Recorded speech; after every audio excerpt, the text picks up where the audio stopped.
Hey everyone, Greg here with KillerReviews.com. I just recorded my board game purchases. So I did want to get this video out because a lot about the game I'm working on is changing constantly. So I did want to get this video out before things change more. And I will say right away, this video is going to be me rambling on about game mechanics, pricing of pieces for the game, what's having problems with the storyline. This is a very detailed, one-sided conversation explaining the process I'm going through and working on this game. I'm making this for two reasons. The first reason is for myself, so I can talk things out and maybe like listen back after and see how it sounds, see if I missed something, if there's some holes in what I'm working on. And secondly, I know that this is my first time developing a game, and I am full in, like, swimming in the deep end, and I'm looking on YouTube for other resources like this, and there's not much stuff. I literally, like, it's really hard to find good content about board game development on YouTube. And I mean, like, you'd think that would be endless things of it, unless I'm searching the wrong search terms and whatnot. Don't get me wrong, I'm finding things, but I thought I could just watch content all day long. But after the first, 10, 20 results, it gets real fishy, the content. So, I know that, wow, the light is really out of control, isn't it? I know some people, oh, that's better, a little bit better. I know some people will really, really enjoy this in-depth, one-sided discussion. It's like a diary, I guess it's a developer diary, which is probably what I'll call it, but it might be like a half an hour long, 40 minutes long of me just rambling. So it's going to be very boring if this is not something you're into. For me, I would love to hear a video like this of what someone's going through, their thought processes, the changes they made. So this is mainly for them.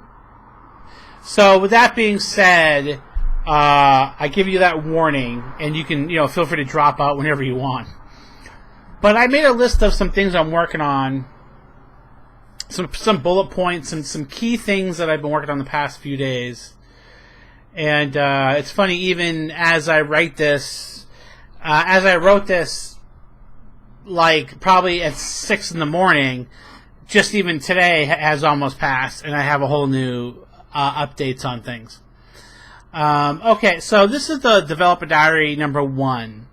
So up to this point, I've spent probably 50 hours thinking about the game, the story. The initial concept came up because I wanted a game like Minecraft.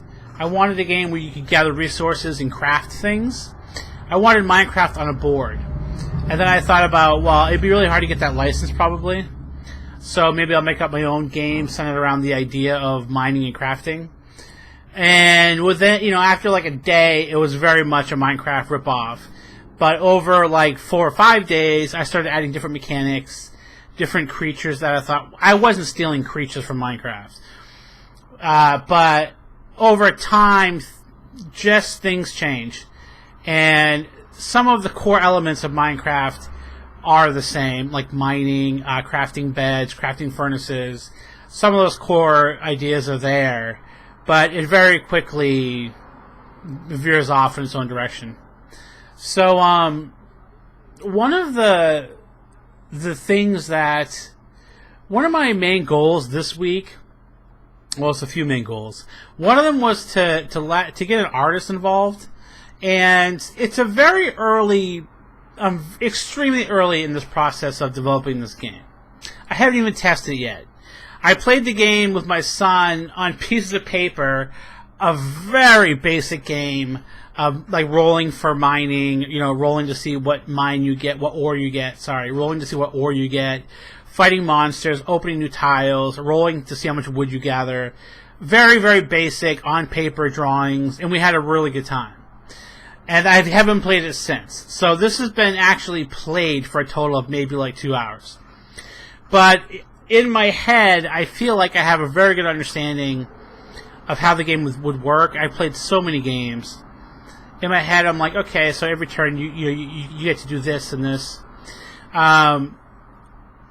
So I have a lot of like the core mechanics of the game, what type of game it is. But I'm hoping to play test next week, or even tomorrow. Even I bought a bunch of what do you call it? Oak tag or something? I don't know, like poster board. I bought a bunch of poster board, and I ordered a bunch of game pieces. So those should be in whatever. I should have like a paper prototype, one that's actually pretty decent for paper, this week. So I don't think a lot's going to change as far as how the game works during playtesting. Famous last words. But I think a lot of like the fine tuning, like in the Curse of Darkness, the heroes have 7 days of playtime to turn all the monsters in the monster deck. It's a big question about if that's enough days. How many monsters are reasonable to beat within the given time of the game? Can you possibly gather enough resources to craft the special things to beat the game? That's all going to come within playtime. Playtesting. If we play 3 games in a row and 7 days are over and we came nowhere near clearing the monster deck, clearly we need more time. If the monsters are too hard, like let's say we play, well, you guys know how that works, right? So you play over and over and you figure out, like, okay, I have to add more days. The monsters are too hard. The weapons aren't strong enough. There aren't enough weapons. I'm bored of these weapons, whatever that is. So that's going to start next week. But I wanted to get an artist involved, and not to go crazy and draw all the artwork this early. But for me, like, I just see mechanics. And if you don't know what that is, a mechanic is something like in Monopoly, every time you pass go, you get $200. A mechanic is, okay, you have 7 days to beat the game, or else you lose. It's just a thing, really, like a rule, or how something works, right? Like Access and Allies, the dice rolling is a mechanic. So if you roll, one person is attacking with an army man, he attacks at a 1, defends at a 2. Like those are mechanics. It's basically almost everything's a mechanic, kind of. That's all I'm thinking about. I don't really, I put the art on a back burner, but I wanted to get an artist involved just to get an idea of what the world looks like. Because for me, I feel like, when I'm thinking about this game and working on it, today I had a breakthrough. The art style, because I did snag an artist for now. I hope she stays on board. I think her artwork is amazing. We're getting along pretty well. I think so. I hope she does too so far. I hope it works out. You never know with these things. She could just get mad at me and quit or something. I don't know. But so far, we're working together. Her name's Natasha. And her website's 1000deaddraculas.com. And I can put her link in the description. And she's doing the art for the game, and unless things change, which I really hope they don't, I got about 40 to 50 submissions for artwork because I posted an ad up for artists. I really thought her imagery captured the tone of the game that I want to make, and just by looking at her artwork and picturing my mechanics. In that world, let me just make sure I'm still recording, because if I do this for 40 minutes, I'm going to be so mad it's not working. I feel like her art, knowing what the world feels like and looks like, really helps me develop the game. Because I feel like the the game style. If it's, how complicated is the game? Are people talking during the game? Is it relaxing? Is it stressful? Like for instance, a game like Elder Sign or House on the Hill. I don't think she would, based on her portfolio, I don't think she'd be a good artist for that stuff. It's a completely different tone. So by looking at her art, it's really helped me figure out how the game should play. It's just really cool. I guess I'll just talk about it now. I had a breakthrough with the game today where, in the last video and in the wiki I have online, which is grossly outdated even as of 2 days, looking at her artwork, it's very simple, and it's simple in style, right? Like, and trust me, like, I'm a guy that less is more, and it's simple, and I love the colors, and it brings a feel to it.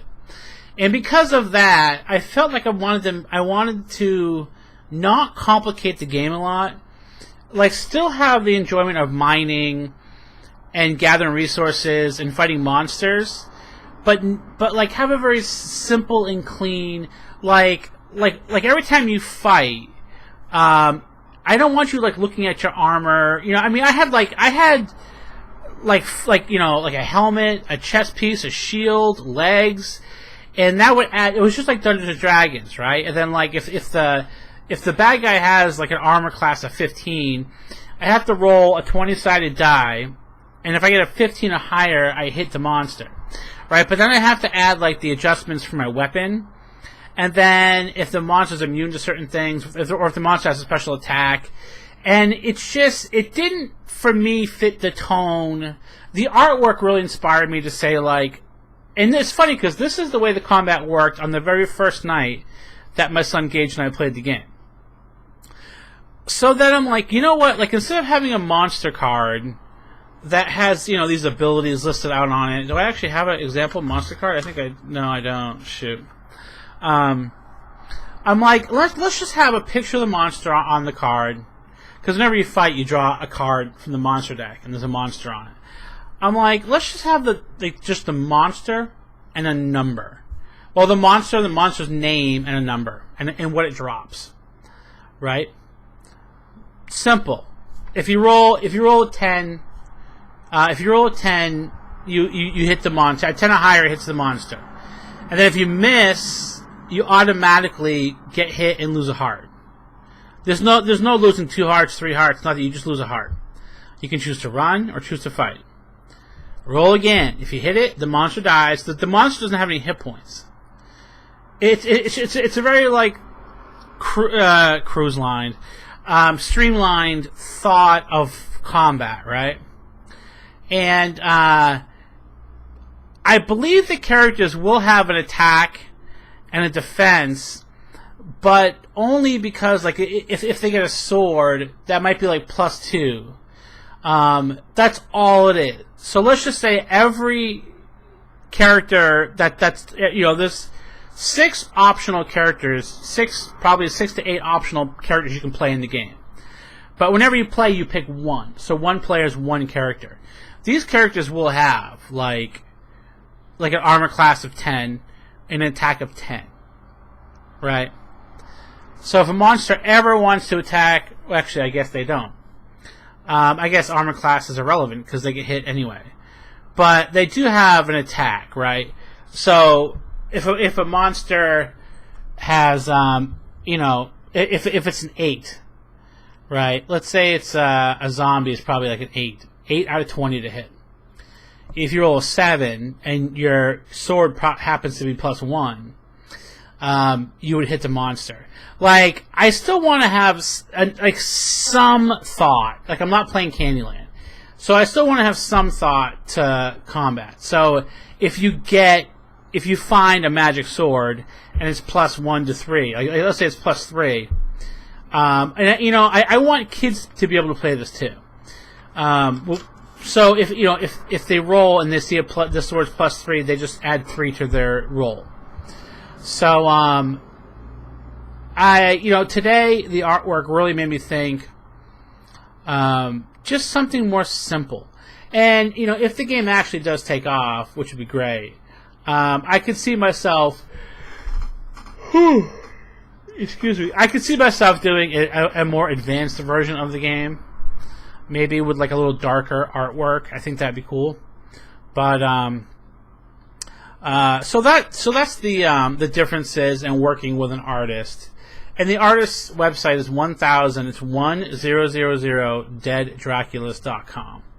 And check that out. I mean, that's a big deal that there's some kind of art direction to the game. Let's talk about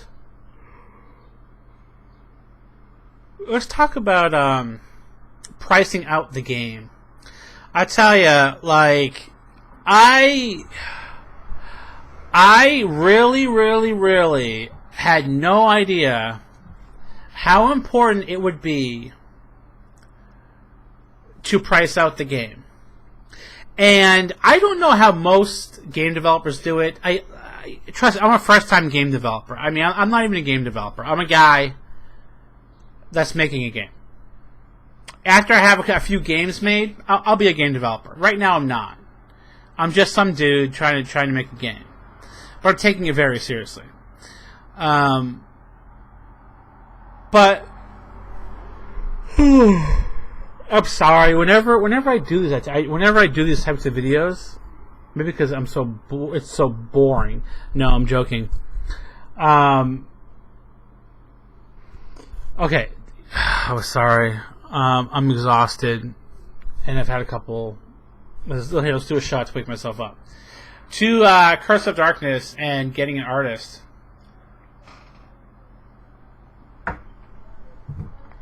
I don't even know if that's legal on YouTube. Actually, I've seen dead bodies on YouTube, so we're probably pretty good. But by looking at how much things cost is unbelievably helpful in the early stages. Because in my head, I'm thinking, okay, so I'm gonna have there's gonna be lots of resources in this game. That's also one of the things I worked on today. I worked on resources. And if you look at, for resources, we have coal, stone, wool, wood, plastic, scrap metal, string, leather, sulfur, gunpowder, amusum dust, which is, some of those are specific to this game. But you also have ores. You have iron ore, diamond ore, gold ore, energy ore, magic ore, and spirit ore. So we have quite a bit of ores in the game. And I was trying to figure out a way over the past week to represent all of these ores. And I really considered having little pieces of plastic for plastic, like if it's wool, having white wooden blocks, if it's what was the other one? Coal, having little pieces of coal. But I learned pretty fast that the costs skyrocket because I'm working on building a prototype for the game. And and when I start pricing, I'm like, oh my god, it's $15 for 100 little plastic sheep, and you learn really fast. Okay, I really can't have actual items for 10 different resources. So I decided to be okay, anyway, I completely revamped how that works. So instead of having little item icons, they're called tokens for the game. A token is if you play Monopoly and you pick the shoe is a token. It's a piece the player uses. So looking at the costs, I decided to go with a system that, on a piece of paper. Let me bring up my camera so I can see what I'm looking at. On a piece of paper, it would say sulfur, coal, scrap metal, gunpowder, clay, sand, and then there'd be a little circle next to it, right? And you have these little cardboard. They're called counters.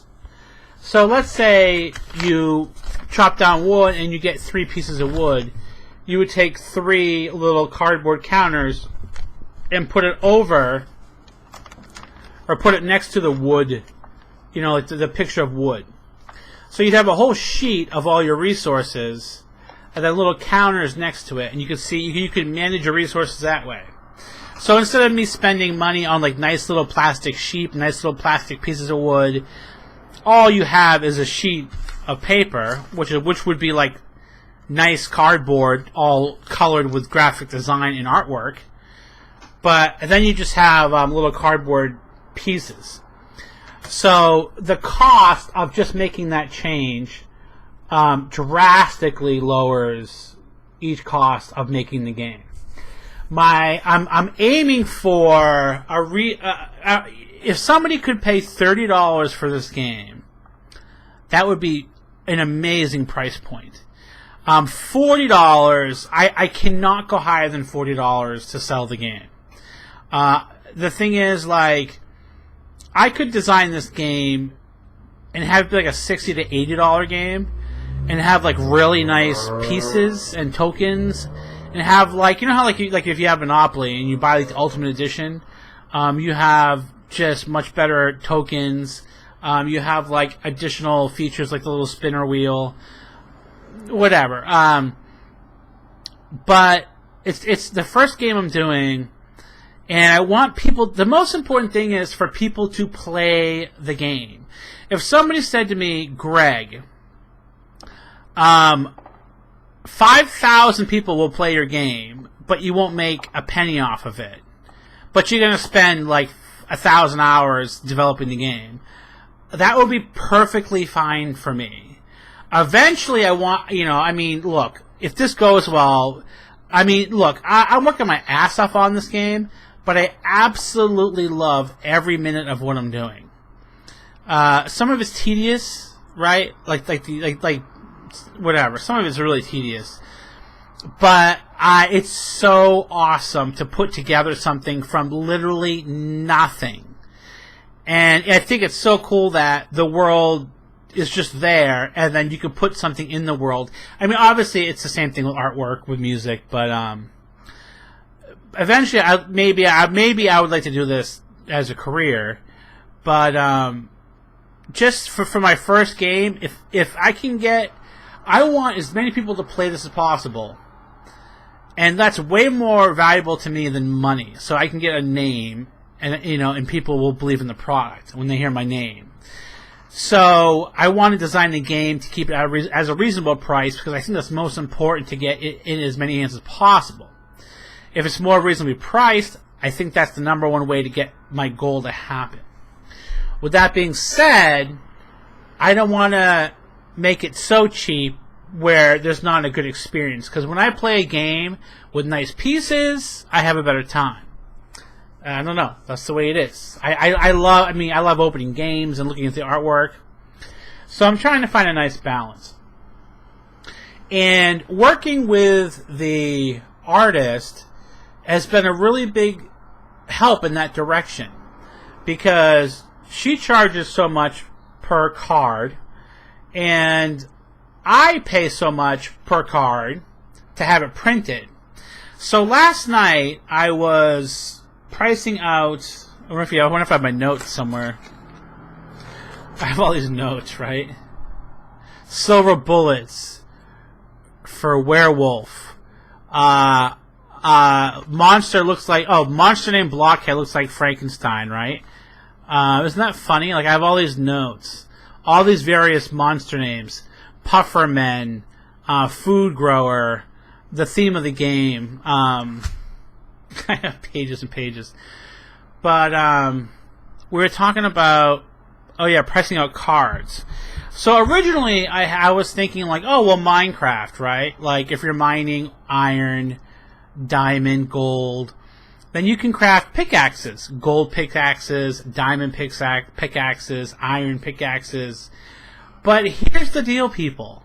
If 4 people are playing the game, you need 4 pickaxes of stone, 4 pickaxes of iron, 4 pickaxes of gold, 4 pickaxes of diamond. And then you also, like, that's just if players want to craft these. Now, chances are, not every player will have all of those cards in their inventory in during the game at once. But you don't want to risk that. Like, you don't want a player to be like, okay, well, I'm going to craft the diamond pickaxe, and the person's like, oh, there's no more item cards for that, so you can't craft that, right?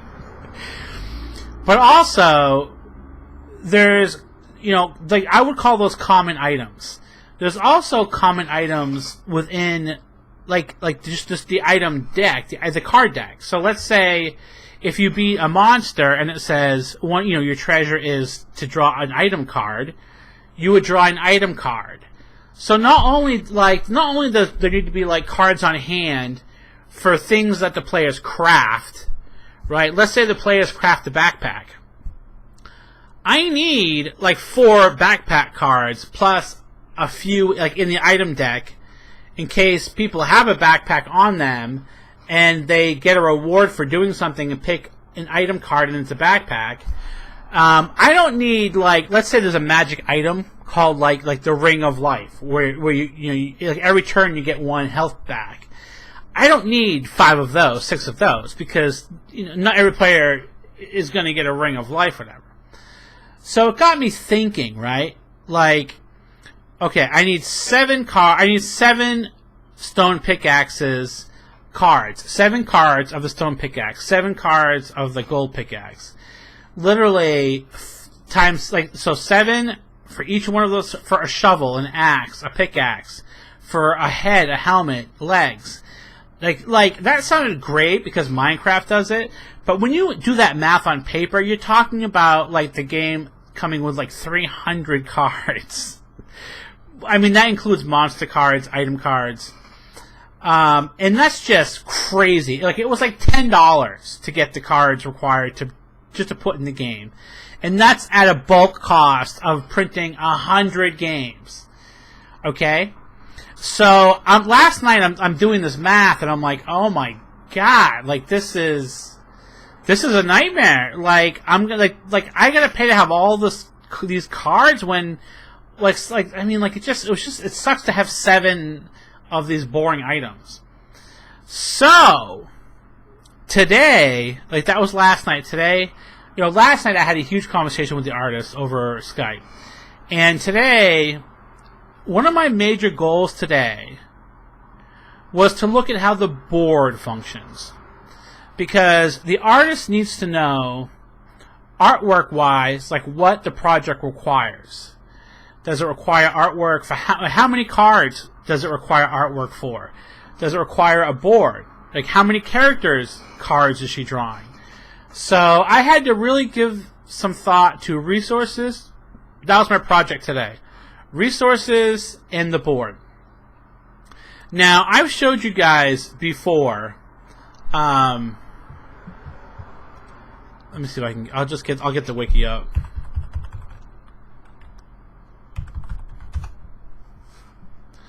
This thing's so out of date already. Okay, so it's so annoying. I spent like 6 hours on that wiki and I gotta redo it all. I showed you guys the board, right? Like, the idea is that you have these tiles that you lay out on the table, right?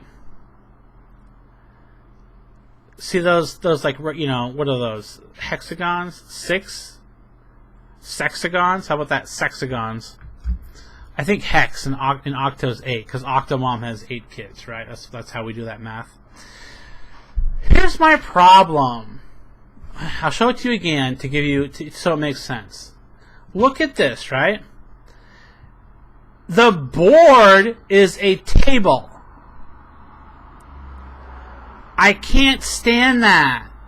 Like, I love board games. Let me put this. Let me even do this, okay? Google Images. Board game. I grew up playing board games. Board games. Monopoly, board game. Pac-Man, the board game, which I have to own at some point. That looks like Chutes and Ladders or something. Okay? Listen to this. Board game. Sorry. Right? Look at that. Look at that cool board, right? Board game. Now let me show you. Oh shoot, hang on. Is that a board game? No. It's frickin' tiles. It's not a board game. It's tiles, damn it. So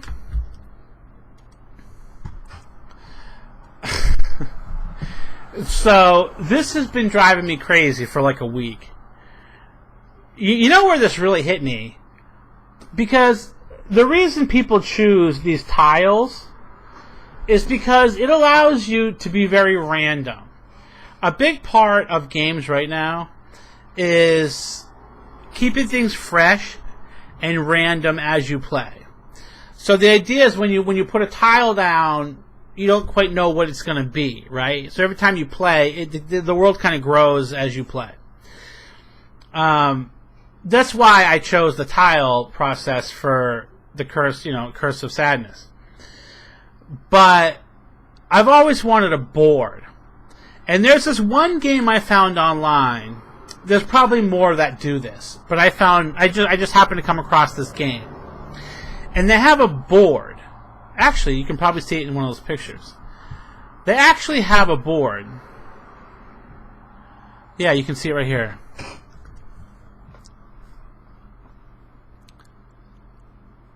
They have a board, but they place tiles on the board. They're the tile. Well, it's not the same game, but they place tiles on that board. This is huge, right?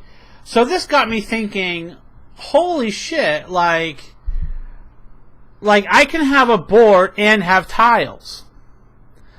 But then the problem is, now I'm paying for a board and paying for tiles. I'm telling you people, like, unless you're producing like thousands of copies of your game, if you add a board, that's $5 for each game. You want to add 150 cards? $5 or $6 added to your game. You want to add game pieces, like little tokens and counters? $6 added to your game. That adds up very fast. If you're making a card game and you just have cards to print, sure, that's fine. But a game like this, you have tiles, a board, artwork, tokens, quite a bit of cards, character card sheets, resource sheets, instruction manual. Like, it adds up pretty fast. And that sucks. Like in my game, I ordered, like I was thinking about having like little wooden cubes to represent certain things. Just the wooden cubes, 6 times 50, 6 times 5 is 30, 300 cubes cost me like $6 per game. If I take out the cubes, I save $6 a game. I mean, if you're trying to keep your game cost at $20 so you can sell it for like $35, $20 to produce a game, unless you're making like thousands of copies, is nothing. So it's literally it's a serious problem of figuring out. Initially, like I said, I wanted crystals. I wanted little cubes for glass. I wanted little pieces of wood, like logs, little wooden logs. I went from like an $80, $100 game. Now I'm down to probably like $30. But I mean, it's if I literally finalized the game and then went to price it without thinking about pricing ahead of time, it would have cost me $80 to produce each game. It's absolutely crucial to think about. It's just, I'm telling you, like if you choose to add, I don't know, if you choose to add 100 cards to your game, it ups your price like, that much more. Anyway, I was thinking about the map because the artist is like, well, do I need to draw board games? I mean, a board. And today, I was thinking about resources and how the board. That was my main goal today. how does that work? How exactly does laying tiles work? Because originally, like for the past week, in my mind, if you lay a tile down, very much like this, if you lay a tile down, like on this tile, you'd see I can collect trees, I can get some water, I can get some rocks, whatever, I can get some sand. Right? Each tile has different resources on it. But I was looking at all my resources today. And I was thinking, like, I have about 15 different resources in the game. Like, where is the player going to get all these resources? Like, wood's easy. You can cut down a tree. But what if it's sulfur, right? Like, what if it's some kind of, like, for me, I have amusum dust from a monster. I'm like, so where do they get that stuff? So I was thinking, like, okay, well, a monster can drop this type of item. But it was a lot of resources, and I'm thinking, like, if you roll, the player wants to explore, you know, a new tile goes down, and then they roll to see which type of resource is available on that tile. It just was really convoluted. And then I'm thinking, like, you know, I really want... Okay, I mean, like, let's put that conversation in the parking lot for, like, 2 minutes. You know, then we'll swing around to it and join things up. God, I wonder if anybody left is still listening to this. But in the back of my mind, it was like, okay, well, it's bothering me there's no board. I want a board. And then I'm like, well, if I have a board, I don't need tiles. Like how can I have a board and still keep things random? Because on the board would be like the map. How can that still be random? So let's just fast forward a little bit, because I feel like I'm being stuck on this forever. The new concept is you have a board, and it does have, like, it has planned slots where the tiles go. I wish I would autofocus, but of course we're not doing it. We're not going to autofocus. You'll see it has, in the bottom right, it does have a tile that's laid down. I wonder why the camera doesn't autofocus. I'm sure some of you are like, oh my god, you're such an idiot. Like, just click autofocus in the settings or something. But, the idea now is that you lay a tile down on the board. That's huge for me, because I get best of both worlds. It's still very random, but there's a board behind it. But here is the major change. You don't roll for resources when you put the tile down on the board. Okay? There are certain sections called locations. There are location tiles. Like, whenever it's your turn, you can choose, one of your options is to, pick a new tile out of a bag of tiles. That's called exploring. And then you lay the new tile down. The new tile is going to dictate what the resource is. Well, no.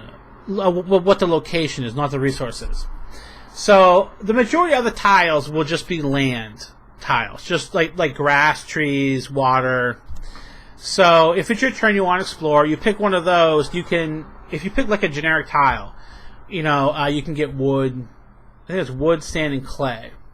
But if you pick like a dungeon tile and you put it down, you can attack a dungeon. The resources are gathered into different locations. So if you go in the bag, and it's all random, so you just close your eyes or whatever, go in the bag, and then you put the tile down. Let's say you get the junkyard tile.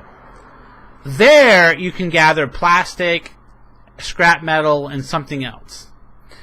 And if you pick a hot springs tile, which would be like a tile with a little picture of a hot springs, if you put that down, you can gather sulfur and magma rock.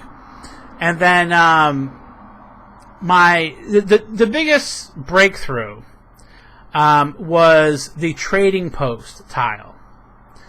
So if you put down the trading post tile, this is where you can buy stuff like sheep, leather, You can buy some of the resources like string, wool.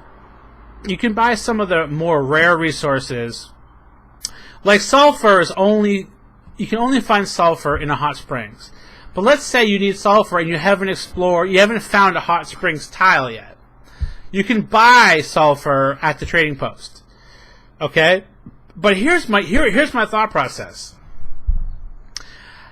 I'll tell you what, just be patient, and this literally all comes... My entire lecture of a half an hour all comes around to like an epiphany, and it's awesome. So then the trading post comes up, and I'm like, oh my god, like, if I have the trading post, I don't have to have little sheep on the icons, because I'm thinking, like, I know the players need wool. The players have to have wool to build a bed. The only solution is to have, like, a sheep on the fucking tile, and then they kill the sheep. But now, I mean, actually, they can just take the wool. But if they want leather, they have to kill a cow, as in Minecraft.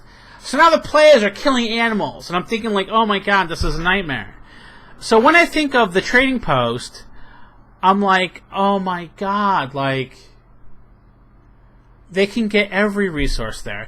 And let me just better explain to you what I'm talking about. So if you look at, like, this is still how the game would play. See this? This is still what the game would look like. The art direction is going to be completely different than this. It's not going to be green, brown. It's not going to be like that at all. But this is the idea of the game still, is these tiles. But these would be on a board. So one tile would be grass, like this, but it wouldn't be green. I guess it would just be like a default tile. And then this might be a junkyard. This might be a mine. This might be grass again. This might be a mountain. This might be a trading post, right? Like, so as you play, the world grows, and you have different options of what to do. So I have this trading post, and I'm thinking, like, this solves so many problems. If I can't think of if I can't think of how a player is going to get a resource, like, for instance, wood is super easy. Wood, you just go to a tree. If I want the player to get wool, I have to have them find a sheep. How does that work? Then I have to pay, and then I have to buy a gazillion little sheep tokens for the game. So the trading post was huge. But now I'm thinking, how do they pay? How do they pay for stuff at the trading post? And this is one of the things that I find so fascinating about this process. Is you have this great idea about the trading post, and then you think, well, how do they pay for stuff? Do they actually trade? How does that work in the game? Are you ready for this? Now I'm thinking, oh my god, they're already mining. They have gold and diamonds. So now I'm thinking they can just pay in gold. So they're mining anyway. Like that's one of the things that you can do in the game. If you want freaking leather, if you want 4 pieces of leather, you go give them 3 gold, or 2 gold, or 4 gold, or 6 gold, whatever it is. So if you go on the tile, and it takes turns to move. If you move to the tile with the trading post on it, you trade in 4 gold, and you get 4 pieces of string or wool or leather or sulfur. The more rare items will have, you'll have to give more to get those items. So wool is a very common item. But let's say you want some amusum dust, which is one of the rarest items in the game. You have to give, like, let's say 4 diamonds to get that. Now, I have a use for gold and diamond besides upgrading weapons. So here's what I do. I take away the upgrade ability of all the major tools and weapons. So there's no golden axe, no iron axe. There's no diamond axe, right? There's no gold shovel, no diamond shovel. If you remember, we talked about that problem a half an hour ago about printing all those cards. So you completely streamline the process. And because it's just a lot of crap. Like you're gonna spend so much time in the game upgrading your different, your legs. You know, I'm gonna buy leg armor, diamond leg armor, a gold pickaxe, and you upgrade it with diamond pickaxe. It's just a lot. And guess what, folks? By streamlining that process, I just cut out 60 cards I had to print when making the game. Over 100 games, what's that, 600 or 6,000 cards? You can do the math. I mean, I'm sure it's very easy, but I'm tired and I don't care. I'm sure if I thought about it for a second, I could do that. But 60 cards is quite a bit to cut out in the game. But what that means is I can put, because the cards were only like $5 or $6 to get 160 cards into the game. That's at 100 units. But now, with cutting out 60 cards, I can easily add 30 cards of special items into the game. So, just by thinking about all of this for a day, I got my board, right? And even by cutting out those extra cards, that's like half the money I needed to get my board without changing the budget of the game. So, by just thinking about hashing this all out, I have a board now in the game. There's still tiles, which make it completely random. I implemented the idea of locations. Oh, also importantly, when you start the game, like each tile, like not physical tile, like not this, right? But like if you play the board, like at the board, where is it? Right there. Like the empty slots. This is filled with a tile. The empty slots. And by the way, the Curse of Darkness will have a lot more of these hexagons, but they're going to be smaller. So each one of those will have a number, right? And when you start the game, when you're setting it up, certain key things will have to be laid out. Your home base, your very first tile, you'll roll. You roll probably like a 100-sided die. I'm not really sure how many tiles there will be, but you roll a die, and let's say you get number 57. That's where your home base is going to be. So you start at tile 57, and the board stays the same, the hexagon stays the same, the numbers stay the same, but your base will change every single time you play the game. And there's certain locations, for instance, like the well of happiness. This is a crucial location in the game. The others I still have to figure out, but there's only going to be like a handful of main locations, like maybe 4. These will all be rolled, and randomly you'll get a number, and you place the main locations on the board. So whenever you start the game, you'll start in a different spot on the board, and all your main locations that you're going to have to visit throughout the game are in random locations. So I have a board now in the game. I think it costs $5 to produce if you produce 100 or more. I got my tiles, and they're much smaller tiles, which helps in cost. And I get a lot more tiles, which gives me a lot more randomness to the game. Because I mean, I can make a gazillion tiles. I mean, the tiles are smaller. They're like 1.5 inch by 1.5 inch. They're pretty small, but I don't know. Like it allows for the game. I don't have to put anything on the tiles, but the actual pawns that the people play with. So I got a board. I got a bunch of tiles that I can in my head that I can use. I got the locations system in place. The trading post, which is huge. I cut down on all the upgrading of all of the common tools in the game. That saves me like 60 cards or 50 cards, something like that, something crazy. And it streamlines the game, and it also allows me to have a use for the diamond and gold that I can use in the trading post. And I figured out today pretty much all the resources that are going to be in the game and where they're going to be located. And most of them are in the locations and monster drops. So that is major, major progress.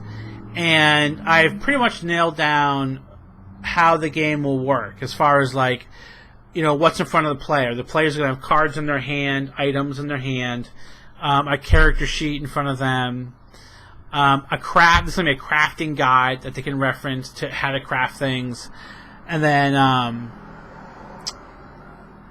a resource management piece of paper for them, which will list all the resources. And then if they get 5 coal, they can just put 5 tokens down on the coal, and that's that. Oh my god, this is almost an hour of me talking. Oh my god. An hour of me just talking. Oh my god. I bet everybody fell asleep. Oh sweet. I've covered all my stuff. Oh my god, that's crazy.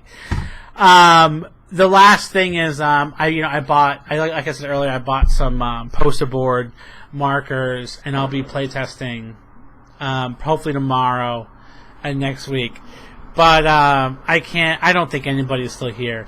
If you're still here, if you've watched this far, the code word is I'm in love with a fish. That's the code. Because I posted a video for a Splash review today with Tom Hanks. If you've made it this far, message me on either Twitter or Facebook. Leave a comment, email me, text me. Some of you have my number. Facebook me, whatever. Message me and say I'm in love with a fish, and something awesome will happen to you. I promise. I'm in love with a fish. Okay. Yeah, I mean, maybe I'll send you a movie or something. I don't know. Let me know. I'm in love with a fish. Alright, that's it. Next week's playtesting. Got the artists involved. All good things. All good things. I'm excited. And look down in the comments for the link to the artist so you can see some of her work. Okay, thanks for watching. I'm out. Thanks for listening. I'm in love with a fish. Okay, talk to you guys later. Thanks a lot. Curse of Sadness. Bye.